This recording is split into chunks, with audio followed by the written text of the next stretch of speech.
In a surprising move, Japan has cancelled a high-level security meeting with the United States that was set for early July.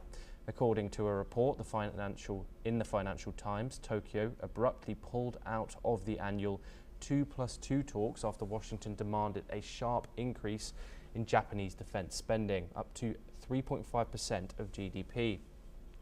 Defense Minister Nakatani and Foreign Minister Takeshi Iwaya were scheduled to meet U.S. Secretary of State Marco Rubio and Defense Secretary Pete Hegseth in Washington on July the 1st. When pressed for comment, State Department spokesperson Tammy Bruce said the U.S. had no comment at this point.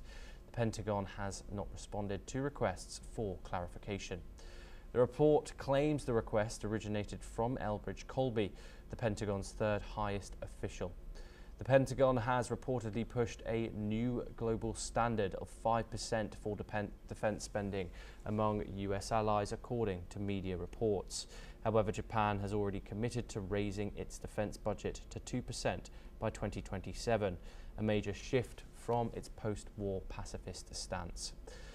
Japanese officials say political and economic challenges, including inflation, a weakening yen, and a key election on July the 20th, complicate any further defense spending hikes.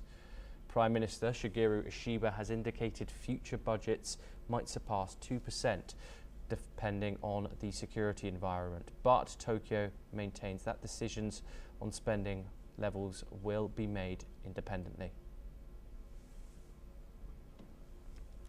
We move on once again. US President Donald Trump has taken credit for a peace deal between the Democratic Republic of Congo and Rwanda, negotiated in Washington. The agreement aims to end the long-standing conflict in eastern DRC and is set to be formally signed next week in the US Capitol.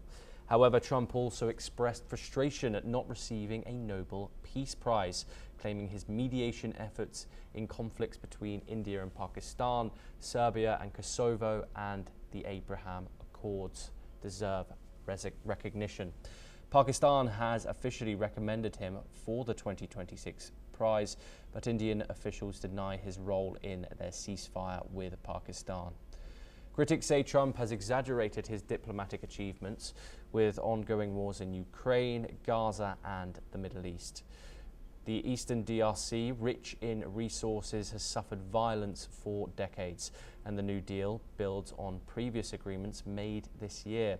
Trump's peacemaking claims continue to draw both support and scrutiny.